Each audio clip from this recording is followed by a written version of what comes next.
When things are not going well and we're stressed, we tend to double down on the same energy, and it's not the solution.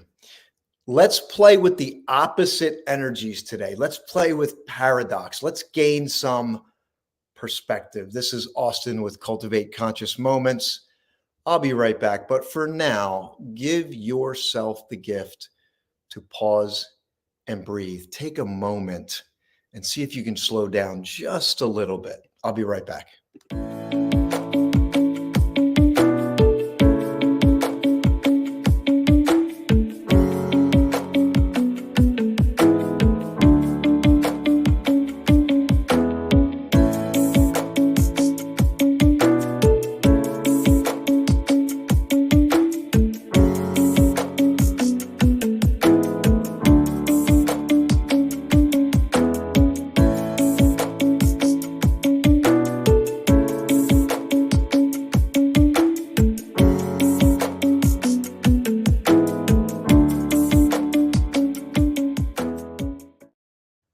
Good, glorious morning. It's April 29th. This is Austin James Haynes, employee to poet. And we're going to talk about playing with the opposite energy today. And let's start out with taking a moment to pause and breathe. Did you pause and breathe? You see, that's the opposite energy, because what we tend to do is we tend to launch into something. But what if we just took a pause? You ever know in golf, do you ever hear the expression in golf when they say address the ball? So you don't just come up and start whacking the golf ball. You pause. You take a moment to get yourself in position. So let's just do that. Take a moment, breathe in through your nose deep, let the belly expand, fill the lungs, just one moment. If you get nothing else from this, but you say, well, I stopped, I paused, I took a breath, just to dial into the moment. So take that moment right now. Let your nervous system get into its natural state. Change your biochemistry. In through the nose, belly expands, lungs fill. Pause. Exhale. You've already begun the process to be present. I'm going to jump right in. I know some of you are on a work schedule. Let's talk about the opposite energy. I'm going to dovetail this. Whenever we're stressed, we tend to double down on what's not working. So if something's not working in our lives, when we get stressed, we think speeding up is the way. So we double down. And a lot of times what happens in that state, there's the metaphor of sharpening the saw. You've heard that metaphor, right? You're sawing, the blade's getting dull, but you just keep on, you just keep on pushing. You were taught persistence. You were taught to plow through. You were taught to get up and go. And that is a valuable energy, but any superpower out of control is destructive. And so if you just keep sawing with a dull blade, good morning, Joe. Joe Swim. Want to get an update from you. So can we play with the opposite energies today? And not just me talking about it, but I mean you. What is your go-to mode of operation when you're stressed? And I'm going to dovetail this in a weird way. What did you eat today? What did you eat yesterday? Tell me what you ate. Type it in the comments. I want to know what you ate. It could be one thing. I had oatmeal this morning, so I'll use that as an example. But did you have a piece of fruit? Did you have a donut? Did you have a green smoothie? Did you have a protein shake? What did you eat? So type that in. Type that in. I don't care if you had a pretzel. Type that in. I'm going to take this somewhere for you. Let me read the poem, and then we'll get back to playing with the opposite energies. Kim said, I had a lot of coffee. All right, Kim, thank you for being on here. I'm going to talk about this. Let's get to the poem first. Today's April 29th. I'm reading out of the book. Joe had bacon and eggs. Okay, we had a taco soup. Wow, okay. All right, so I need you to hold that thought. I'm going to come back to that. You're going to like this. Today's April 29th, and this is the question 2. This is a two-part thing. It's from the book by Coleman Barks called A Year with Rumi. It's National Poetry Month, and I'm using poetry and presence to help you cultivate conscious moments where you feel like you're fully alive. I mean, don't we want more of that? So this is part 2. If you missed part 1, watch the video yesterday. You can go to Austin James Haynes. It's on YouTube, but Even if you didn't see that, this is going to have relevance to you. So let's jump in. It's called the question to April 29th. Stay with this because it's going to sound weird in the beginning. You should wish to have 100,000 sets of moth wings so you could burn them away one set a night. The moth sees light and goes into the fire. You should see fire. You should see fire and go to the light. Fire is what of God is world consuming. Water is world protecting. Somehow each gives the appearance of the other. To these eyes you have now, what looks like water burns. What looks like a fire is a great relief to be inside. Now stay with this. This is really profound. It's going to have meaning for you. You have seen a magician make a bowl of rice seem a dish of tiny live worms. Before an assembly, with one breath he made the floor swarm with scorpions that were not there. How much more amazing are God's tricks? Generation after generation lies down defeated. They think, but they are like a woman underneath a man circling him. One molecule mote second of considering this reversal of comfort and pain is better than any attending ritual. That splinter of intelligence is substance. The fire and water themselves, accidental, done with mirrors. Now I'm going to make sense of this. This is like, you're like, what the heck was that? Right? How many of you are like, what was that? Okay. If you missed part one, would make it a little more palpable for you. But what he's saying is, we might seek the protection of water, and then we find ourselves in the fire. But if we run into the fire, we ultimately find the protection of water. And the way to make this make sense to you in this moment, if you consistently seek predictability, you will be tried by an unexpected fire.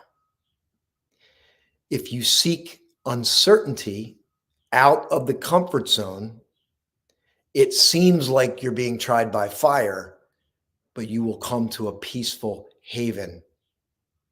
And that's what he's talking about. The juxtaposition of fire and water, the energy of the two. Most of us, in most of our lives, we're going to seek the water, and then we're going to get an unexpected fire. But when we seek the fire, we somehow find some peace and solace in the opposite energy. Is this making sense? Now, here's where the food comes in. When we seek predictability, we are seeking certainty. It's not your fault. You've been programmed to do that. And certain people rebel and they go to the opposite extreme. They go to complete unpredictability. They rebel. They go out and get tattoos all over their body, piercings all over their body. They go travel the world. They go buy a red sports car and divorce their wife. They sleep with a bunch of people. Like we just go off the deep end in some way. But there's a way to kind of balance this out and to be intentional about seeking to get out of the comfort zone. And here's what I want to ask you. You ate food this morning. Kim had coffee. Joe had bacon and eggs. Was it Donna? I think had taco soup. We had other things on here. Now, here's what I want to ask you. For those of you that are seeking predictability, after you ate the food, did you think about it? You ate the food, you ate the bacon and eggs, you ate the taco soup, you drank the coffee. Did you sit there and go, did you sit and think about what you ate for a long time, or did you just kind of let it go and move on with your day? Chances are you just moved, you consumed, you made a choice, you consumed, and then you went on with your day. That makes sense. But here's the message. You didn't have to go, okay, taco soup. Okay, let's start separating. Let's start pulling the nutrients out of this food. Okay, this goes over there. Okay, you go down to the intestines, or you go into the bloodstream. You didn't do that. All you did was you made a decision on what you were going to eat. You put it into your mouth. That's what you did. You did nothing. You did nothing after that. The food, when it enters the body's intelligence is automatically taking the food and distributing it so that your body can use it. Proteins, starches, fats, sugars, dispersed in your body. And you didn't even have to think about it. So the message here is, I think a lot of us, metaphorically speaking, we're looking at life and we're trying to control every single detail. Okay, go in there. And we're stressed. And then we double down on our need for certainty. I got to make more plans. I got to do that. Pause and breathe. All right. Pause and breathe this morning. Pause and breathe.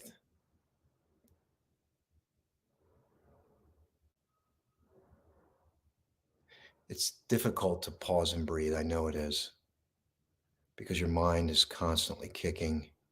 The mind is constantly, we got to do this. We got to do this. And I used to say to myself, I must, I have to, I gotta, I must, I have to, I gotta, I must, I have to, I gotta. And I realized, like some people in success say, we have to do this. We must do this. And then I said to myself, I don't have to do anything, because have to means that I'm a victim. Like if somebody's telling me you have to do this. I mean, there are some situations where that might be applicable, but you don't have to do anything. I want you to start saying, I choose to, I get to, I want to, I'm looking forward to, I will, I'm planning on, I can see myself doing that. Not I have to. I have to is, it's so, and your brain goes, pain. Your brain goes, I'm not doing that. Like the more you say I have to, the more you resist it. It's like this weird paradox. So let me ask you today, what are you going to choose to do today? What will you choose to do? What can you choose to do to get out of your comfort zone? Give that a minute of thought. Maybe there's something you've already been thinking about, like you're saying, wow, this has hit me at the right time because I've been procrastinating on this decision that I want to make. And so maybe it's time to run into the fire. It's time to get out of your comfort zone and realize that, life, as much as we plan and we predict, we can never plan it. Life always has surprises. And I feel like if we wait, we're just waiting for the fire to come find us. Why don't we go find the fire in your own way? How could you respectively run into the fire? Let me know if you like this. I got 0 likes on here. It really helps me out if you tap that screen. And I want to invite you, if you like this, go check out yesterday. Because the first part of this is go to Austin James Haynes YouTube. Go subscribe. It really helps me out a lot. I've been on this journey for, well, probably 25 years, but maybe 10 years consciously. I've been at this for 10 years consciously, wanting to create, because I share my story. I share what I struggled with so many years, and just was just shrouded in a lot of things. And what I shared today, what I wrote down today, which I'll share this with you too. It's National Poetry Month. And believe me, I didn't seek poetry. And this is what I think, that you have something inside of you. And let me give Joe a shout out here, because Joe is going to choose to swim for a few hours and and avoid sugars. Avoid is a good word. Joe, congratulations to you. I'm giving you applause, man, for number one, for typing this in, number one, because doesn't it take, you got to get out of your comfort zone to type something in. And then number two, you're going to do something today. And I offer poetry. Poetry found me. And there's something that's going to find you. And I always go back to the Henry David Thoreau. When you move forward in the direction of your dreams, you're going to meet with an unexpected success in common hours. You're going to wake up one day, your mind is hyper focused on something. And meanwhile, there's something else that you're going to wake up one day and all of your dreams could come true. I believe it in my heart, and I don't care, like whatever, I believe it wholeheartedly. And I want you to believe it. If you can't quite believe it, just begin to open up, begin to maybe pause, stop, slow down the pace of life in the areas where you can. Because if you double down, you're just going to, whatever energy you're carrying right now, you're just going to replicate that. I have a tendency to get lost in my head sometimes, but I can get out quicker than I used to. Poetry is like a trim tab on a big rudder, a little trim tab. It's a subtle little thing that without it, the rudder can't move. The trim tab moves and then the rudder moves more freely. And so what poetry does, it's powerful because it changes your perspective. Poetry doesn't tell you what to do. And that's not what it's meant for. Although there's poems that do that. Poetry is perspective.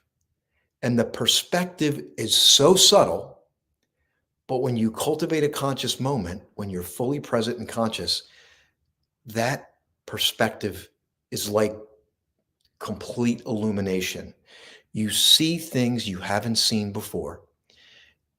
An ethereal light, we'll use that word ethereal, it's a great poetic word. Ethereal light goes into the field of your vision and you can no longer see it the way you previously saw it. And I'll offer this to you. I want you to see yourself in a different light today. I want you to realize there's genius in you. The mind may tell you different. And that's why it's important to pause throughout the day and pause and breathe. Cultivate these conscious moments where you create spaciousness, where you're letting the experience of life is happening and you are letting it in. You're letting it in. You're watching a leaf blow on a tree. You're looking at a flower that bloomed. A bee is buzzing around and you're immersed with it. And if that sounds like real woo-woo to you, it's okay.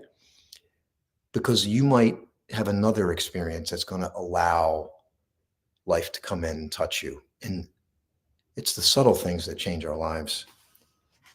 It really is. It's the subtle, beautiful things that change our lives. Okay, we got any other comments on here today? Thanks for thanks for the likes and the shares. So Gary's saying beers last night, going to work on 4 hours sleep and pure aggressive. Hey, whatever your experience is, right? But you could ask yourself, what's important now? What's important right now? Thanks for the comments, everyone. Appreciate you jumping in, sharing. So tomorrow's the last day. I'm going to do this tomorrow. I'm going to let it marinate. I'm going to pause and breathe. And maybe we'll do it weekly. I'm not sure. I need your feedback. I'm working on. So I will tell you this, a couple updates. Hey, Mandy, good morning. Let the light in. Let the light in. The light bulb goes on. Yes, ethereal light. So I'm working. I decided I'm going to release my poetic drafts. So what I was going to do, I was working on a poetry book. I am working on a poetry book. And I was going to wait to release that book. What I decided to do, or what I'm working on, and is to release the drafts. Because I thought, why not just put the rough drafts out there and then work on book number 2? So I put the cover in my story on TikTok. Check it out. It's on my Facebook story. And I'm just asking for your feedback. I might change it a little bit, but it's called Seeds of Infinitude, Raw and Unplanted, Poetry for the Heart and Soul, Never Before Published Drafts, and then my name for poetry. So I thought I would just go raw and real. I wish I could put the picture up, but I don't have it here. So I'm going to stay on here just to give you some updates. If you have to run, go run. If you want to stay for the updates, you can. I just want to give you that jump off point, and we'll go from there. But yeah, I decided to do it this way. When you publish before, what's that called? When you publish before the final draft, I don't know, Kim. What is that called? Does anybody know? But I know, I just thought, like, I'm not looking for perfection here. I'm not writing to meet some academic standard. I want to impact people. And why should I withhold that? And if it's rough and people criticize, I don't care. I'm going to put the rough drafts out there, and, and I'm going to use that to prepare for the second book. That's my goal. I'm the publisher, Kim. I'm the publisher. I don't have a big publishing house behind me. This is a solo act for right now. I will attract the right team members. I will attract the right partners. I will attract the right collaborators. I set that intention, and we'll let it go from there where it will go. But I want you to get your hands on this. And also, it helps me protect the copywriting on it, because I don't want to, because I'm creating all these videos. I'm putting my content out there for free. Oh, no disrespect. No, you're good. No, Kim, you're good. You're good. You're good. All good. And then I will let you know, I think Kay is on here. So I met Kay on here. We have this poem here, which is called A Bee in Autumn.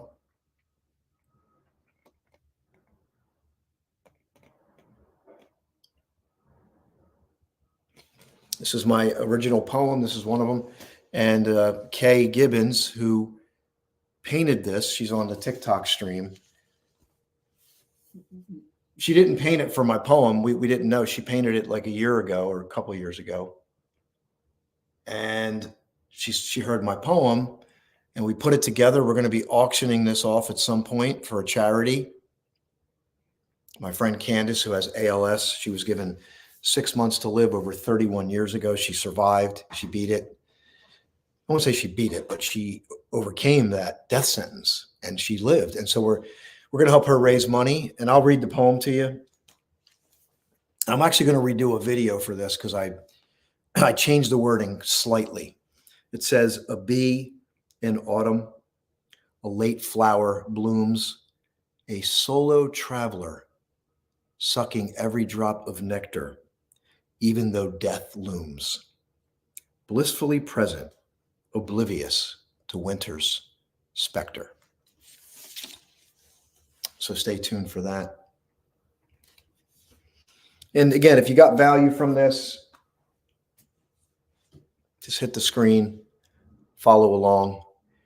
And I believe what we need now, you say what the world needs now, what the world needs now is love, sweet love. It's the only thing that there's just too little of.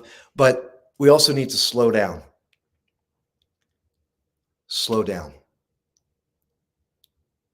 Find your pace. Find your rhythm. Trust what's deep within you. Get out of your head. There's beautiful, beautiful things for you. Let other people judge your blossom and your bloom. It's okay. The flower doesn't care what you think about its bloom. Most people adore the flower's bloom, but maybe they walk right past it when it's not bloomed yet. They just ignore it. Be okay with that. Stay true to your path and let poetry, presence, nature cultivate conscious moments within you. It ignites. It's subtle. It's profound. It's deep. It will touch your heart and soul.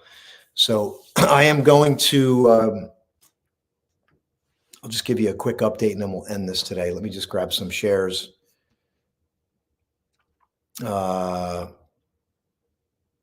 Yes, a pre-launch type of thing. Yes, the book's kind of like a teaser. Thank you, Mandy. So when I do this, I'm basically releasing my rough drafts, and I'm going to use that to help promote the next book. And they're not going to be identical. They're going to be different.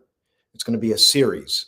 So it's almost like the drafts are like the prequel to the book. So I'm giving out the prequel, but it's so they're going to be different. There might be some overlap, but it's going to show the evolution of the poetry and the writing. The rhythm, Mandy Robinson, the rhythm of the heart beats like the drum. Yes. It seeps in slowly. This is exactly right. It seeps in slowly and profoundly. Go with it. Can you bring me on? Yeah, Joe, you want to come on? So we have Joe. I'll let Joe tell his story if you want to stay on for some bonus content here. Joe has got an incredible journey. He's an inspiration. And Joe, if you want to come on, sure. And while Joe's getting ready to come on, I'm going to be touring the world, everybody. I'm going to be on a world tour. I'm going to be starting, I'm trusting. And this is a good way to say this. Decide where you want to be, but don't let it take away the joy of this moment, and avoid getting caught in the how. Make your decision, just like your food. I'm going to choose to eat this food today. You put it in, you don't think about how the body's dispersing it. Decide what you want. If you had one meal to eat today, think about that meal. What is it that you want to eat? What is it that you aspire for? And then say, what's my next logical step? Okay, here we go. Joe's going to join us. So Joe's coming on live here from Florida. Joe, are you with us? I am, Austin. Good morning. Let me give you a round. Let me give you some claps here. I'm glad you joined this morning. Joe, is this fitting for you? Well, first of all, it's an honor to be back with you, Austin. Yeah. It's an absolutely beautiful morning here in Orlando, Florida. I've been in my swim spot for 3 hours since 6. There's not a cloud in the sky. It's in the low 70s. It's just a beautiful morning here, and I want to say thank you for your live. It really, really spoke to me a great deal. Thank you for that. Thank you, Joe. I would love for you to give an update, but there's some people that don't know you, so I want you to, whatever you want to share, the time is yours. And Mandy's on here on YouTube. She's saying hello to you, and we got people chiming in. So please share this. You're going to want to hear Joe's story. And if you know anybody who's struggling in anything, share it with them, because this is going to inspire you. Go ahead, Joe. Well, thank you, Austin. So my name is Joe Mattern. I live in Orlando, Florida. I'm 58 years of age. And from the time that I was 5 years old, I developed a love for swimming. And I've been obese all of my life, pretty much since I've been 9 years of age. And over the years, while my weight has been a challenge, I became an inspirational open water swimmer, meaning I'm actually a lake swimmer. So here in Orlando, Florida, right behind Universal Studios, I swim with a group of triathletes. Very, very safe lake swim. And not only have I done the lake swim with triathletes, I've done that within a weight range of between 525 and 550 pounds. Joe, say that one more time. I want people to hear this. One more time. Say your weight again. When I started my open water swimming journey in December of 2016, the first day that I did my first kilometer in the lake was exactly at 500 pounds. And Not only was I 500 pounds then, but I did every one of the last 221 kilometers, which is 137 miles of distance. Imagine the state of Florida, the width of the state of Florida between Tampa and Daytona, 137 miles I did in Lake Cane, right behind Universal Studios. 1 kilometer at a time over a 4-year journey. And did that between the weights of 500 and 525 pounds. And over the years, it's just inspired a great number of people. And I feel very honored because of that. And it just tells me there's no excuses, and you can get out there. So give us an update. Are you back in the water? What's going on with you? Well, I became very sick 2 years ago during the pandemic. And unfortunately, my weight ballooned up to 600 pounds. I'm now down to 575. I've been on the medication Mounjaro for the last 2 months. And I'm actually feeling really, really good. I'm getting ready to start getting back in the lake. I'll do that at 575 pounds. So it'll be a little bit more of a challenge, but I feel confident in my ability. And there's something about just being in the lake at sunrise. It's just one of the most beautiful gifts in the world. Austin's inspired me a great deal over the last year, enough that over the Christmas holidays, I wrote my first book and actually I did it in the form of an audiobook because I've done professional voiceover over the years. And the book was really, really freeing regarding the food addiction that I suffer and what was a tremendous amount of childhood abuse that I still have carried with me throughout my life. So if I can change one person's life in my open water swimming or swim with them or touch their life, it's an honor. And everything you said, Austin, today was, right on point about, thinking what we eat, making good choices, taking time to breathe, taking time to rest, slow down your pace. All these things were very helpful. And, this medication's enabled me to start to feel good for the first time. And I feel confident in my abilities to get back in the lake and continue my journey to 500 kilometers. Joe, I love your update on, and in fact, and when will you be back in the lake? I'm hoping to get back in within the next 30 days. Okay. The moment that I get out of the house, it'll be my first time out in about a year. Like right now, I'm out in my swim spa on the back porch, but actually it'll be my first time off property in a year. And I'll have my girlfriend, Marcia, she'll help, video the entire journey. So you'll see my steps out the front door, hopping in the Escalade, getting into the lake for the first time. You'll be one of the first people, Austin, to see it on video as a thank you for how you've touched my life. I cannot wait. I'm looking forward to this. And I just, for you to get out there again, Joe, it's going to be so inspirational. And I just, it's just to embrace this and to be going back out there again. You're going to do it again. And I think that you have a different perspective this time, and it's going to yield, for you and everybody that comes in contact with you. Did you get that? Did you hear the poem that I read this morning on the fire? I did, and I wanted to share with you that at the lake we have two contests as part of our lake swim organization. One is the photo contest, which I won a couple of years ago, and one is a poetry contest, which I won a couple of years ago as well. And I'm going to submit to you my poem of my lake swimming journey. I won an award there at the lake, and that's something we both share. My dad taught me a little bit about poetry when I was young, and he inspired me. So I look forward to sharing my poem. Why don't you come on and share it tomorrow? I certainly could do that. Absolutely. I'll go ahead and I'll print it out and I'll professionally bring it to you. Pick a time, and I'd love to share that with you. I'd be honored. Yeah, we could definitely. Tomorrow's the last day for National Poetry Month. Sure, I'll do that. Yeah, you could come on tomorrow. And we could. What time would you like me to be here? I go out and I'll read it to you. Yeah, I go on at 8:15. I'll kick off the show, so sometime between 8:15 and 8:30. All right, I'll have it all printed out and ready to go, and I look forward to sharing that with you. And great job on your poem. I really enjoyed it. Yeah, thank you so much. And so Mandy's on here. She's giving you lots of shout out here. You sound like you're in good spirits, Joe. That's awesome. Congratulations on your book.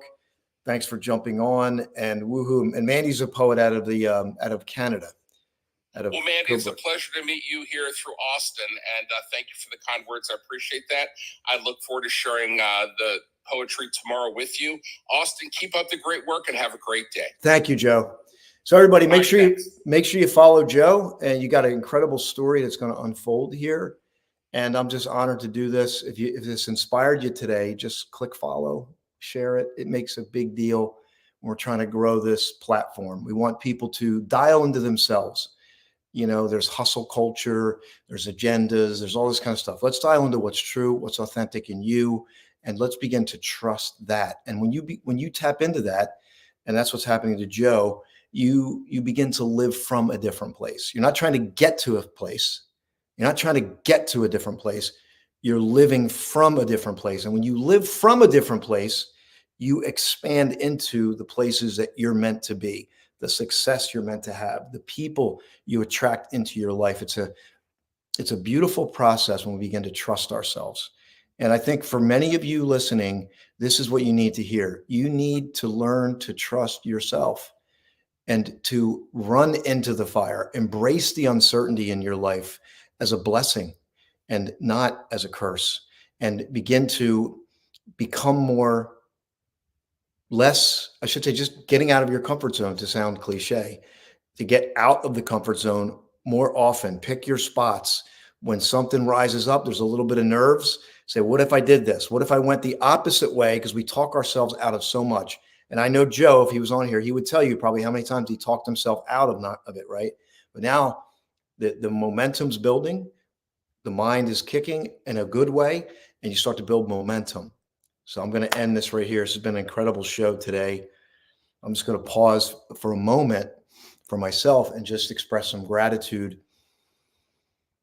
Breathe in through your nose. You breathe in through your nose. You drive the air down deep. Belly expands. Fill the lungs up.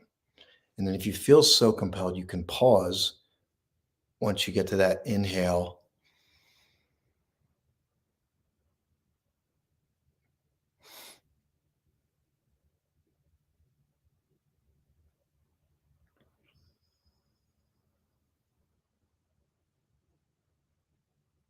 Slow your pace. Dial into your rhythm. I'm grateful for you this morning for coming here on the show. You were meant to experience this. You don't need to figure everything out in this moment. You need to choose, what do you want for your life? What's important to you now? And decide. And then ask yourself, what's the next logical step? And believe in that step. Believe in yourself. Believe in that step. Believe in this moment. And then you lift that foot up and you firmly plant it on new ground. New perspective. Illumination. Illumination on the dark corners that you haven't seen before. New perspectives. Attract new people into your life. You let go of some folks that don't belong there anymore. And you're okay with it. You're not retaliating. You're not attacking. You're just lovingly, peacefully letting go. Because you know what's true. You know what's authentic. You don't need to convince yourself on what's true. It's just there. There's no convincing. It's just there. So embrace this. Do what's best for you. God bless everyone. I'll see you tomorrow for the last day, and then we're going to figure it out. We're going to figure out what the next logical step is. I'm on YouTube and TikTok right now. Have a great day. God bless everybody.